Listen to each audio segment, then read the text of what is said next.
बिस्मिल्लाहिर्रहमानिर्रहीम। अस्सलाम वालेकुम नाज़रीन, मैं हूँ महरीन सब्तैन और देख रहे हैं आप मेरा यूट्यूब चैनल। नाज़रीन, एक वीडियो जो है इस वक्त वायरल है और ये है फ़ातिमा मेमोरियल हॉस्पिटल लाहौर की।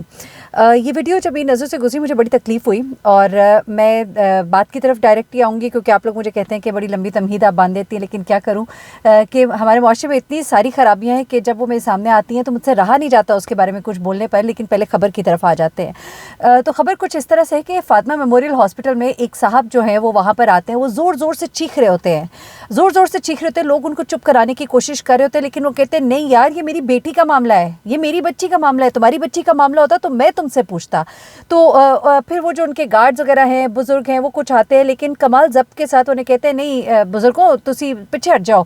और फिर वहाँ पे वो खड़े होकर लोगों को पुकारते हैं और कहते हैं तुम लोग अपने हक़ के लिए लड़ोगे नहीं, तुम लोगों को ये लूट रहे हैं, मैं तो फिर अफोर्ड कर सकता हूँ। मैं आपको इसलिए भी बता रही हूँ क्योंकि जब आप एकदम से वो वीडियो देखेंगे, मैं अभी वीडियो आपके साथ शेयर करती हूँ, आपको समझ नहीं आएगी एकदम से, इसलिए मैं आपको थोड़ा समझा देती हूँ उसका बैकग्राउंड क्या है। अच्छा, वो कहते हैं कि तुम्हारी जो बेटी है ना, अगर उसके साथ यूँ होता तो मैं तुमसे पूछता, तुम लोग का तो यहाँ पे मुफ्त इलाज हो जाता होगा। फिर वो लोगों को मुखातिब करते हैं और कहते हैं कि देखो तुम लोग जो ना अपने हक़ के लिए लड़ते नहीं हो, तुम लोगों को जुल्म सह सह के जुल्म सहने की आदत पड़ गई है। तुम लोगों को आदत पड़ गई है कि तुम्हारे साथ ये होता रहे और तुम पिसते रहो। तुम लोग कब अपने हक़ के लिए उठोगे? यकीन माने जब मैंने इस बंदे को सुना ना, मुझे लगा जैसे वो हमें झंझोड़ा है, हमें बता रहा है कि हम लोग चूँकि अपने हक़ के लिए उठते नहीं है ना। हम लोग देख रहे हैं पेट्रोल की कीमतें बढ़ रही हैं, हम लोग देख रहे हैं कि महंगाई हो रही है। वही जो चिप्स का पैकेट पहले 20 रुपए का मिलता था वो अब 60 रुपए का हो गया है। हम देख रहे हैं कि साबुन इतना महंगा हो गया है, घी इतना महंगा हो गया है। अच्छा, मैं सोच रही थी, मैंने कहा कि ये जो गरीब बेचारा है ना, ये कहाँ से खाता होगा, क्या करता होगा? वो जो मेरे घर बेचारी काम करने के लिए आ रही है, औरत सफाई कर रही है, वो औरत जो अपने घर का किराया दे रही थी पहले 6,000 रुपया, वो अब दे रही है 8,000 रुपया। तो ये लोग जो है ये कहाँ से जाके खाएंगे? ये लोग क्या करेंगे? ये आटा जो है वो, अब एक औरत को मैं सुन रही थी, वो कहती है कि मैं दाल हमारे घर एक दिन पकती थी, हम 3 दिन खाते थे। अब ये दाल तो हमारे लिए उतनी महंगी होगी जितना वो गोश्त होता था, जिसे हम खा नहीं सकते थे, सूंघ नहीं सकते थे। आप लोग अंदाज़ा लगाइए कि हम लोगों ने अपने हक़ के लिए बोलना छोड़ दिया है।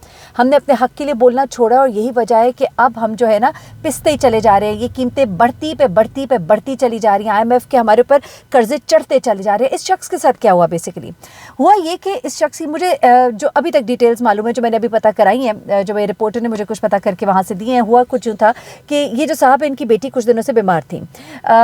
बीमार है, कुछ उनकी प्रॉब्लम्स वगैरह है, जिस पर कि ये वहाँ हॉस्पिटल गए। किसी ने उनको कहा कि जी आप इस हॉस्पिटल चले जाइए, अच्छा हॉस्पिटल है। अब पिछले 3 दिन से ये शख्स जो है ये रोज़ अपनी बेटी को लेकर आ रहा था। और मैं अभी वीडियो भी आपको सुनाती हूँ क्योंकि इस वीडियो में ये बैकग्राउंड पूरा नहीं है, तो इसलिए मैं आपको पहले पूरा वाक़या सुना देती हूँ। अच्छा, अब उसमें ये था कि ये अपनी बेटी के लिए रोज़ 3 दिन से ये आ रहा था। 3 दिन से ये डॉक्टर्स के पास जाता था। डॉक्टर जो है इसको एक कभी लिख देते थे, ये टेस्ट करा ले, ये टेस्ट करा ले, ये टेस्ट करा ले, और ये जी हमारी ये लैब है सामने, यहाँ जाके हमारी लैब में टेस्ट करा ले। अच्छा जी, टेस्ट करा लिया। उसके बाद वो जब जाते थे फिर वो उसको ना 10-12 दवाइयाँ लिख के दे देते थे, जाओ ये जाके सामने हमारी इधर से ले लो, दुकान से ले लो। उसके बाद जो अंदर ही इनके मेडिकल स्टोर होता है उससे ले लो। उसके बाद वो इसको कहते थे, दोबारा ये जाता था, फिर वो उसके बाद उसको 2-4 दवाइयाँ और लिख देते थे। अब बच्ची को आराम नहीं आ रहा था, बाप था बेचैन। अब देखिए आपकी औलाद आपकी नज़रों के सामने हो, बेचैन हो, परेशान हो, वो बच्ची उसके साथ थी, वो बच्ची को कह रहे तुम बैठ जाओ, आज मैं यहाँ से नहीं जाऊँगा, मैं अफोर्ड कर सकता हूँ। ये जो यहाँ पे गरीब बंदा आया है ना, यहाँ लाइन में लगा है, इनको पता ही नहीं है कि हर डॉक्टर की ड्यूटी लगा दी गई है। अब देखिए मुझे नहीं मालूम, लेकिन मुझे उनकी बातों से यही लगता है कि ऐसा ही है। और मैंने कई जगहों पर देखा है कि बहुत से डॉक्टर्स जो हैं उनके ऊपर ये फ़र्ज़ होता है कि जी आपने अपने प्रिस्क्रिप्शन पर फलाने की दवाई जो है ना वो आपने कम से कम 25, 30, 50 प्रिस्क्रिप्शन पे आपने लिखनी है, तो फिर आपको जाके ना आपका कमीशन मिलेगा। तो ये चल रहा है, ये पूरे पाकिस्तान में चल रहा है। आपको जो कह दिया जाता है ना ये वाली जो दवाई है ये आपकी आंखों के नीचे के हल्के दूर कर देगी, यकीन मानिए वो उस डॉक्टर को इतना कमीशन मिलता है क्योंकि वो दिखाता है कि मैंने इतनी रसीदों के, मैंने इतने जो प्रिस्क्रिप्शन है उसके ऊपर मैंने इनको लिख के दिया है कि ये वाली दवाई खरीदनी है। तो ये तो अलमिया हमारे मुल्क का, ठीक है। अब इस शख्स ने जब ये देखा मुसलसल यही हो रहा है, अब जो इसको गुस्सा चढ़ा वो ये चढ़ा जनाब कि ये जब वहाँ पे जाता था तो वहाँ पे वो जो डॉक्टर साहिबा होती थी ना, या वो 2-3 और डॉक्टरों के साथ अपनी सहेलियों के साथ बातें कर रही होती हैं, और जो मरीज़ बेचारा आता है उसको कहते हैं चलो भाई अच्छा जाओ यार थोड़ी देर के बाद, अच्छा आप आपकी बात नहीं सुन रहे, आप बैठे हुए हैं, बच्ची परेशान है। और ये बहुत हॉस्पिटल्स में होता है। ये डॉक्टर साहिबान जो है ना, इनकी ये ड्यूटी है, हम आपको पैसे देते हैं। आप लोग क्या करते हैं, साथ बैठ के बंदे से गप्पे लगा रही होती हैं मौसूफाएं, और उसके बाद मुड़ के अच्छा भाई हाँ 2 चाय यूँ हाथ हिला के आपको बताया। आप किस चीज़ के 2-2, 3-3, 4-4 हज़ार रुपये लोगों से लेती हैं। अब यहाँ पर ये साहब जो है ये जब गए वहाँ पर तो वो खातून जो डॉक्टर थी वो 1-2 और डॉक्टर्स के साथ वहाँ पे लगी पड़ी हैं और उनके साथ गप्पे लगा रही हैं, और ये जो है परेशान बैठे हुए हैं, फिर उनको कह रहे हैं कि इन्होंने जब उनसे कहा कि भाई ये क्या तरीका है, आप लोग जो है मतलब हमें अटेंड नहीं कर रहे, मेरी बच्ची बीमार है, परेशान है, आप टेस्ट पे टेस्ट लिख के दे रही हैं, 30-40 हज़ार के आपने टेस्ट मुझे कह दिया, और उसके बाद फिर जब मैं यहाँ पे बैठा हुआ हूँ, यहाँ पे मैं खड़ा हुआ हूँ, और आप जो है आगे से मुझे कह रही है कि वेट कीजिए, इंतज़ार कीजिए, क्योंकि आपकी चाय ख़त्म नहीं हो रही है और आपकी खुशगप्पियाँ ख़त्म नहीं हो रही हैं। और इस पर जो है आप उस डॉक्टर साहिबा को गुस्सा आ गया। डॉक्टर साहिबा को जब गुस्सा आया तो उन्होंने कहा जी मैं आपकी बेटी का इलाज नहीं कर सकती, आप चले जाए यहाँ से। तो अब मुझे ये बताइए, आप बेटी का इलाज नहीं कर सकती तो आप इधर इस हॉस्पिटल में बैठी हुई किस लिए?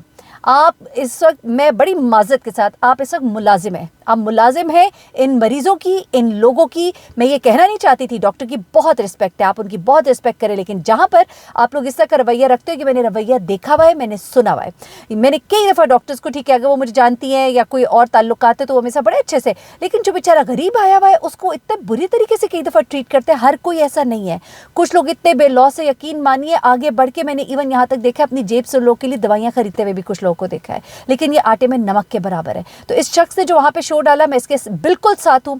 आप लोगों को लूट रहे हैं डॉक्टरी के नाम पे, मसीहाई के, ठीक है बिजनेस करें, इंसानों की तरह बिजनेस करें, करोड़ों रुपए आप लोग कमा रहे होते हैं, लेकिन आपने खोतों वाला हाल किया हुआ है, लोगों का जलील करके रख दिया हुआ है। ऐसे डॉक्टर्स के कैमरे लगाए, देखे जो उस वक्त मरीज आता है और उसके बाद डॉक्टर के टेंटिव नहीं बैठता, अपनी खुशगप्पियों में लगा हुआ है, अपने मेकअप में लगा हुआ है, अपने फोनों पे लगा है, या अपने चाय में लगा हुआ है, तो उसको पनिश करना चाहिए। और फिर आप लोग क्या करते हैं, आप लोग 3-3 घंटे बाद आते हैं। मैं तो खुद एक्सपीरियंस कर चुकी हूँ, आप हॉस्पिटल में बैठे होते हैं, डॉक्टर साहब जनाब टहलते टहलते आ रहे होते हैं, और उनको यही नहीं एहसास कि एक बंदा 3 घंटे से वेटिंग में बैठा हुआ है। तो जी ट्रैफिक बड़ी थी, क्या हम लोग के लिए ट्रैफिक नहीं होती? हम लोग जब अपने बच्चों को स्कूल छोड़ते हैं ना, तो हमें अगर पता होता है ट्रैफिक कितनी होगी, हम घंटा पहले निकलते हैं घर से। हमने अपनी जॉब पे जाना होता है, हम घंटा पहले निकलते हैं उसके लिए।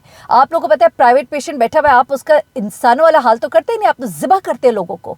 आप जरा इस बंदे की देखिएगा, हालत देखिएगा, कितना वो बेचारा परेशान है और चीख चीख के बोल रहा है। ठीक है उसने गुस्सा कर दिया होगा, चले मैं मान लेती हूँ, लेकिन आप लोग का एटीट्यूड भी तो ऐसा है ना, आप भी तो लोगों को ऐसा जलीलो खार करते हैं, नोच लेते हैं, खून निचोड़ लेते हैं। ये हुकूमत, ये लोग, ये इदारे, ये खाते पीते, ये अच्छे खासे तगड़े, ये जो है ना हमारी, ये क्या कहना चाहिए इनको, मैं अब क्या बोलूँ, इनके लफ्ज़ मेरे लिए जहन में ऐसा कोई अच्छा मुनासिब लफ्ज़ नहीं आ रहा, लेकिन आपने लोगों को तबाह बर्बाद करके रख दिया है। गरीब का कोई हाल नहीं है। खुदा के लिए अपने लिए आवाज़ उठाना शुरू कीजिए और मत चुप रहिए। जो महंगाई हो रही है इसके खिलाफ आवाज़ उठाइए अपनी, क्योंकि लोग मरना शुरू हो जाएंगे, लोग कत्ल करना शुरू हो जाएंगे। फरमान नबी सल्लल्लाहु अलैहि वसल्लम है कि करीब गरीबी कुफर तक पहुंचा दे, वो नौबत आ जाएगी। खुदा के लिए उठिए अपने हक के लिए, और ये सुनिएगा, देखिएगा कि ये हुआ क्या है। वो बेचारा गरीब आदमी मरने वाला होता है, उसको दवाइयों में टेस्टों में लगाया हुआ है। मैं नहीं छोड़ूंगा, मैं मरूंगा, लेकिन मैं भी जांच करूंगा। ब्लड पुलिस को मैं पुलिस के साथ भी लड़ूंगा। आज जो मर्जी हो जाए, मैं आज पीछे नहीं हटूंगा यार। मेरी बेटी का मामला है, मेरे पास पैसे, मैं अफोर्ड करता हूँ, हर मेडिकल, हर अमीर हॉस्पिटल में जा सकता हूँ। पता नहीं कि जाहिल ने मुझे कह दिया भाई यहाँ पे आ गया।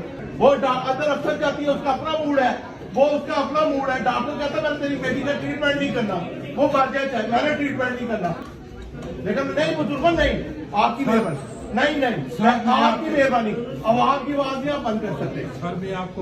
नहीं, आप अपने ऑनर को बुलाएंगे आज, तो आज आपको मैंने कहा आज तुम्हारा ऑनर आएगा। 9600 का टैक्स, लड़ अपने लिए कुछ, लड़ो, आवाज उठाओ। तेरे पास है 9600, वो सुबह तुझे कहेगा 20,000 के टेस्ट करवाएगा। नहीं, गुर्बत नहीं, तेरा नजायज फायदा उठा रहे हैं वो, तेरा नजायज फायदा उठा रहे हैं, इसलिए तू मरे जा रहा है। बाद में तू लोगों से कर्जा लेगा इलाज के लिए, फिर वो तुझे तंग करेंगे।